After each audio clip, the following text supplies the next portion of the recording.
네, 여러분 안녕하세요. 너무 오래간만에 뵙습니다. 어, 유튜브 채널 들어가 보니까 최종 영상이 9개월 전에 찍고서 그동안 찍지를 못했더라고요. 네, 이제 신간도 나오고 해서요. 24년 절세설계 컨설팅 13판이 3월 중순에 출간이 됐습니다. 그래서 이 출간된 내용을 기초로 해서 강의를 계속 찍어서 올릴 그런 계획입니다. 사실 그 전에 제가 이 메인 자리에서 촬영을 하다가 다른 자리에서 촬영을 했었는데, 이제 그 관련 장비를 메인 책상에 있는 자리에다가 다 옮겼습니다. 옮겨서 하나씩 더 찍어서 올리도록 그렇게 하겠습니다. 첫 번째 시간은 정관부터 시작해서요. 이게 교환이 한 1시간 정도 되는 교환인데, 이거를 또 길면 또 안 보시니까 한 20분 정도, 15분 내지 20분 정도 이렇게 끊어서 계속 올리도록 그렇게 할게요.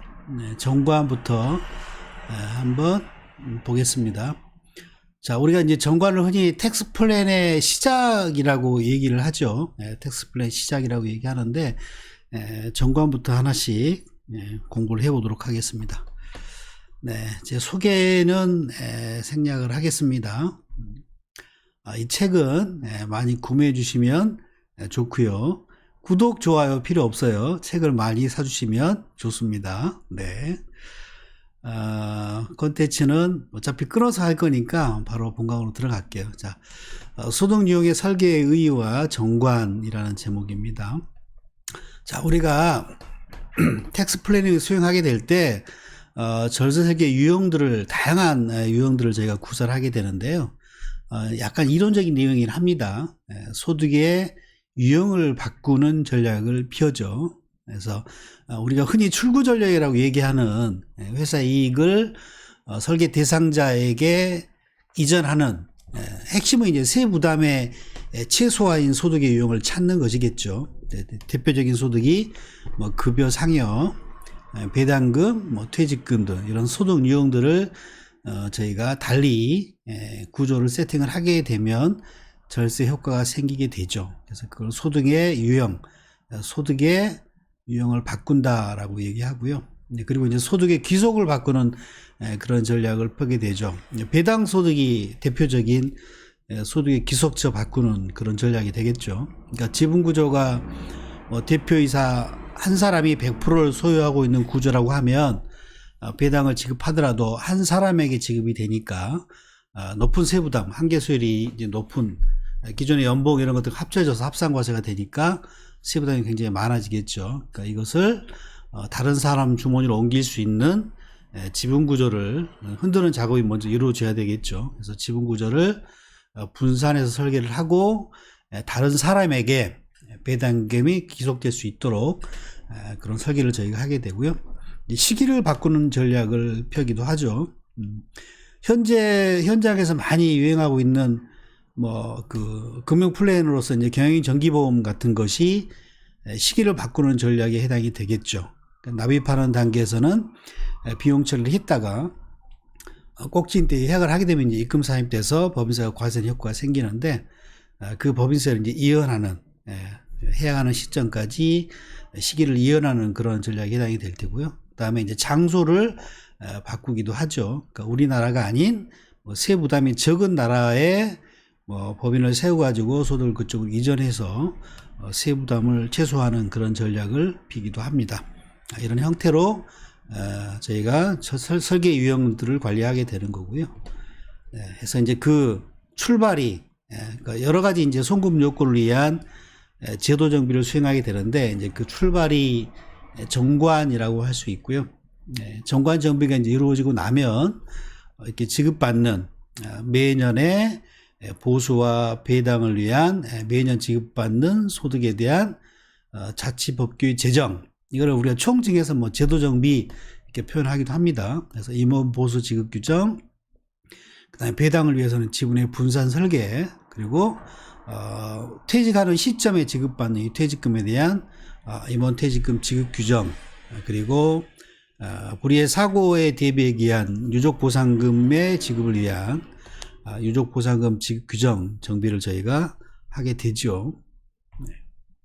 자, 정관의 의의입니다. 정관이란 회사의 자치법규를 말합니다. 정관은 자치법규이기 때문에 회사 내의 발기인이나 주주 또는 임직원들, 그 당사자 사이에서만 효력이 있는 것이고요. 외부의 제3자에 대해서는 효력이 없습니다. 자, 맨 밑에 빨간색 글씨. 그리고 여러분 그 강의를 들으실 때 맨 위에 있는 요 페이지 있죠? 여기 2024년판 절세설계 컨설팅의 페이지입니다. 교재를 구매하시는 분들은 이게 PPT 교환이어 가지고 교재에 있는 내용들을 다 담지는 못합니다. 그래서 이제 어떻게 보면 본문 내용 위주로 교환이 구성이 되어 있는 것이기 때문에 그 밑에 있는 뭐 실무 메시지라든가 필요한 사항들은 교재를 참조하시면 될 것 같아요. 자, 상법의 규정이 죄송합니다.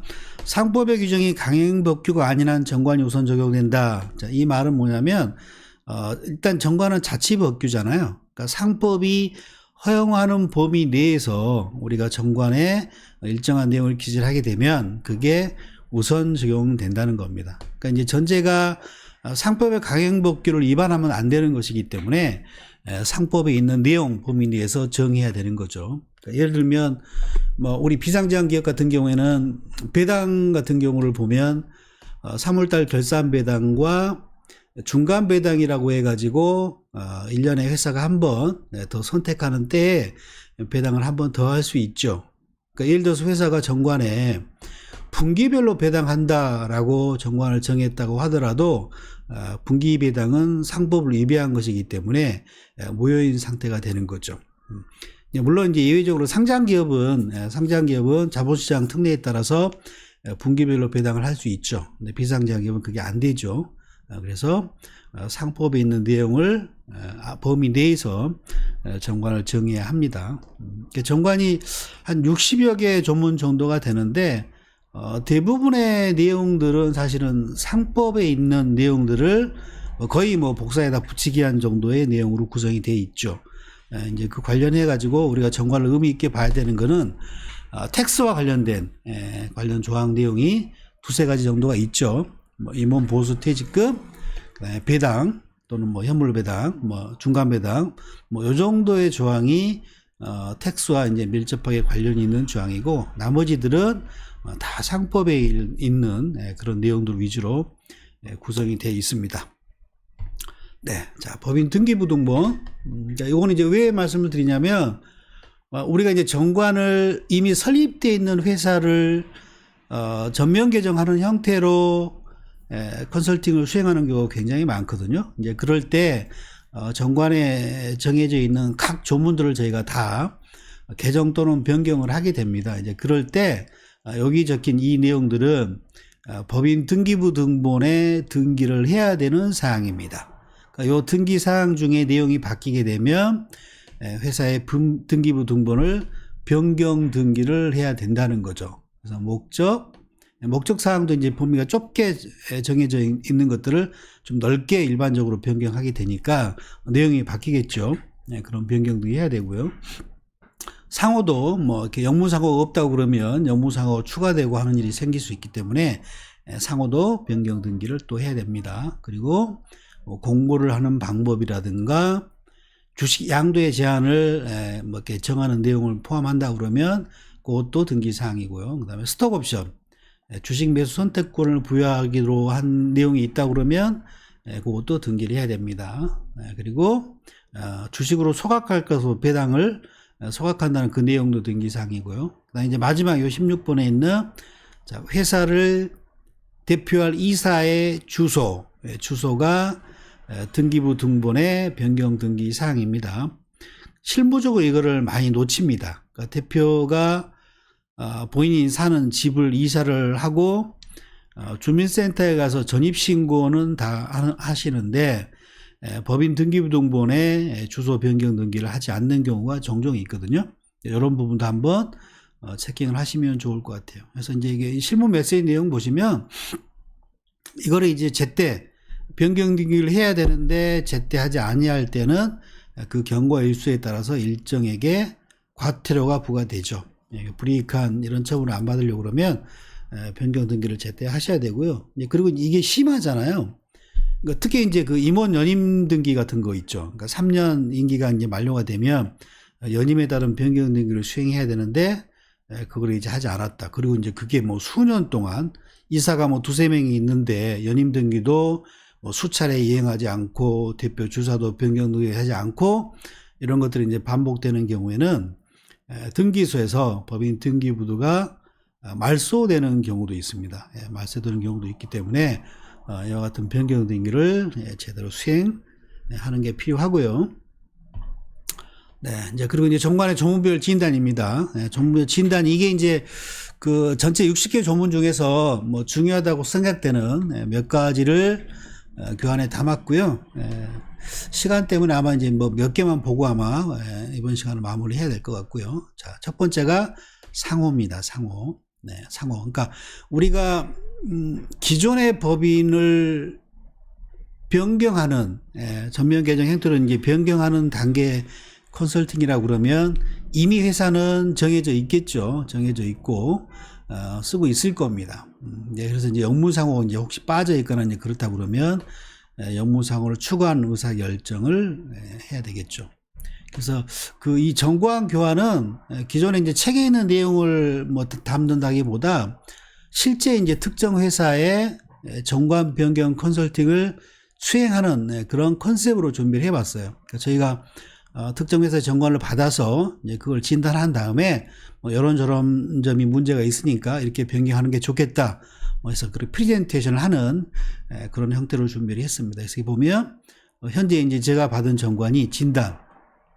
현재 상호는 영문상호가 기재되어 있지 아니한 상태다. 그래서 변경안은 별첨안과 같이 그러니까 저희가 이제 진단한 후에 다듬은 그런 이제 안을 이제 대표한테 전달이 되어 있는 상태겠죠. 그래서 별첨안과 같이 영무상호를 추가하는 형태로 변경하는 게 좋겠다라고 저희가 대표님께 PT를 하는 거죠. 그리고 이제 그 올해는 특히 그 특정 법인이 많이 이슈가 될 거예요. 그래서 특정 법인이라는 게 이제 뭐 혹자는 뭐 가족 법인이라고 표현하는 사람도 있고 다양한 형태로 표현이 되는데요. 핵심이 이거죠. 지금 부모가 운영하는 법인이 미래 상속세가 문제가 될 거로 예상이 돼요. 이제 그러면 대부분은 현재 그 법인, 부모가 대주주로 구성되어 있는 그 법인에서 답을 찾는 게 일반적인 텍스 플래닝의 수행 절차인데 도저히 부모 법인에서 답을 찾기가 어렵다. 뭐 예를 들면 뭐 가압승계 특례를 적용하거나 가압상속공제 적용 대상이 안 되는 그런 뭐 업종이거나 뭐 이런 경우에는 다른 밖에서 이제 답을 찾아야 되는 경우가 있죠. 이제 그럴 때 저희가 특정 법인을 설립하는 거예요. 그러니까 이 특정 법인에 대한 이슈는 나중에 따로 자세하게 강의를 할 거예요. 그래서 기본적으로 별도의 이제 법인을 세워서 부모 법인의 부를 그 별도의 법인, 별도의 그 특정 법인으로 이전하는 그런 플랜을 얘기를 합니다. 그래서 이제 특정 법인의 핵심은 자녀가 대주주로 구성된 주주 구성을 하는 게 핵심이 되겠죠. 자, 하여튼 그렇게 이제 새로운 특정 법인을 새로운 법인을 설립하는 어떤 그런 의사결정이 되었다라고 하면 이제 신규 법인을 설립해야 되는 거잖아요. 이제 그럴 때는 상호도 새로 정해야 되겠죠. 상호를 이제 새로 정할 때 여기 보시면 대법원 인터넷 등기소에 접속하셔가지고 법인 상호 검색 메뉴를 이용하시면 이제 신규 법인을 쓰고자 하는 그 상호를 검색할 수가 있죠. 그래서 검색을 해서 중복되는 상호가 없는지를 체크를 해야 되는 거죠. 그래서 상호를 정하시면 되고 이제 한 가지 더 대법원 인터넷 등기소에서 상호 검색을 했더니 중복되는 상호가 한 개도 없어요. 자, 그러면 우리가 이제 그 상호를 등기를 할 수 있고 쓸 수 있는 거죠. 근데 이제 한 가지 더 특허청의 특허정보 검색 서비스 키프리스 사이트에 가셔가지고 우리가 쓰고자 하는 상호가 상표 등록이 되어 있는지 여부를 확인하는 게 필요합니다. 그래서 특허청의 상품 등록 여부까지 꼭 같이 체크를 하시는 게 필요하고요. 왜 이게 필요하냐면 실제로 이건 제가 경험도 해본 그런 사례인데요. 대부분 인터넷 등기소에서 우리가 쓰고자 하는 상호를 검색을 했는데 중복되는 상호가 없는데 특허청 사이트에 가가지고 우리 쓰고자 하는 상호를 누군가가 이미 상표 등록을 해놓는 경우가 있어요. 이런 경우에는 이제 그 상호를 저희가 잘못 쓰게 되면 뭐 향후에 상표권 분쟁 내지는 이런 게 문제가 될 수 있잖아요. 그래서 그런 경우가 종종 있습니다. 그러니까 그러니까 설립 우리가 쓰고자 하는 상호가 등기되어 있지는 않은, 그러니까 상호로서 법인 이름으로서 등기되어 있지 않는 경우라도 누군가 상표 등록은 해놓는 경우가 있다. 그래서 이 부분은 꼭 같이 체크하셔서 하는 게 실무적으로 필요합니다. 그다음에 목적사항입니다. 대부분의 법인 설립할 때 급하게 진행되는 경우가 많죠. 그래서 이제 설립하게 될 때 이제 법무사님한테 이 설립 등기를 의뢰를 하게 되는데, 그때 이 목적사항을 대부분 다 당장 지금 하고 있는 그런 사업 목적만 정관에 기재하는 경우가 많습니다. 그래서 이 부분을 우리가 이제 앞으로 뭐 생길 수 있는 뭐 그런 회사 규모가 커지거나 그럴 때 생길 수 있는 그런 어떤 목적사항까지 좀 넓게 정해 놓는 게 필요할 수 있죠. 그래서 부동산 임대라든가 뭐 경영 컨설팅이라든가 뭐 인터넷 관련 사업이라든가 이런 부분들은 회사가 조금 규모가 성장하게 되면 대부분 다 할 수 있는 그런 목적사항이기 때문에 미리 진단을 해서 좀 넓게 작업을 해 놓는 게 필요할 수 있습니다. 그래서 일반적으로 대부분 다 그래요. 그러니까 현재 있는 정관들, 그러니까 다듬어져 있지 않은 그런 정관들을 보면 설립 당시 기재한 그런 목적사항으로만 규정되고 있습니다. 그래서 이에 대한 보완이 필요한 경우가 많죠. 그래서 필요한 목적사항을 추가하는 그런 제안을 하면 될 것 같아요. 그래서 저는 이제 이 목적사항 컨설팅을 수행할 때는 전자공익 시스템에 가시면, 다트라고 하는 전자공익 시스템에 가시면 대한민국에 상장된 회사의 정관을 저희가 다 볼 수 있죠. 그 목적사항을 벤치마킹해서 그 내용들을 대표한테 보여주고 선택하게끔 그런 식으로 실무를 운영을 하고 있습니다. 그래서 목적사항 범위 좀 넓게 하는 게 필요하고요. 네. 자, 그리고 공고 방법도 과거 상법에서는 전자적 방법으로 공고하는 걸 인정을 하지 않았죠. 근데 현재 상법은 전자적 방법으로 공고하는 것을 허용하고 있기 때문에 이게 편리한 방법이고 지금 시대에 맞는 방법이겠죠. 그래서 인터넷 홈페이지에다 공고하는 것을 원칙으로 하시고 기타 뭐 전산장애나 뭐 회사가 선택하는 사유 또는 그 밖에 부득이한 사유일 때 일간신문에 하는 형태로 정하는 게 바람직합니다. 이 정관도 일간신문에 게재하는 것으로만 규정하고 있는 그런 정관이죠. 해서 멸점함과 같이 인터넷 홈페이지 공고하는 것을 원칙으로 하고 예외적으로 일간신문을 하는 형태로 변경하는 게 필요합니다. 그다음 회사가 발행하는 주식의 총수도 좀 과거 수권 자본주의 제도라는 게 있었죠. 그러니까 옛날 정관, 뭐 자본금이 1억이고 뭐 설립할 때 발행하는 주식 수가 만약에 2만 주 정도였다고 그러면 이 발행하는 주식의 총수는 그의 4배인 뭐 8만 주로 기재가 돼 있을 겁니다. 이게 이제 과거 수권주의 자본제도의 내용에 따라서 이제 정해진 그런 주식수가 되죠. 그래서 수권 자본 주식수라는 게 뭐냐면 발행하는 주식 총수가 정관에 정해지면 설립할 때 그 발행할 주식의 총수의 4분의 1을 의무적으로 발행했어야 됐었어요. 그러니까 이걸 만약에 8만 주로 정했다 그러면 설립할 때 2만 주를 의무적으로 발행을 해야 되는 그런 상법 규정이 있었는데, 자, 그 상법 규정이 2011년 4월 14일 모두 다 삭제가 됐습니다. 그래서 설립할 때 몇 주를 발행하든 발행할 주식의 총수는 뭐 1천만 주로 해도 되고 뭐 1억 주로 해도 되고 뭐 이렇게 넓게 정하는 게 제한이 따로 없다는 거죠. 그래서 이제 이 정관도 현재 발행할 주식의 총수는 과거 수권 자본주의에 따라 규정되어 있다. 그래서 별점 안과 같이 1천만 주 또는 1억 주로 변경하는 게 좋겠다라고 제안을 하면 되죠. 이 제안하면 이제 상법의 규정에 따른 뭐 합리적인 그런 어떤 내용으로 설계하는 것이기 때문에 저희가 안 짜는 거로 대부분 다 대표가 컨펌을 하게 되죠. 그래서 그렇게 정하시면 되고요. 그다음에 설립 시 발행하는 주식 총수, 요거는 좀 시간이 걸려요. 그리고 중요한 내용이 포함되어 있어서 오늘은 발행할 주식의 총수 여기까지 하는 것으로 마무리 하도록 하겠습니다. 네. 24년 절세설계 컨설팅 앞으로 계속 진행됩니다. 수고하셨습니다.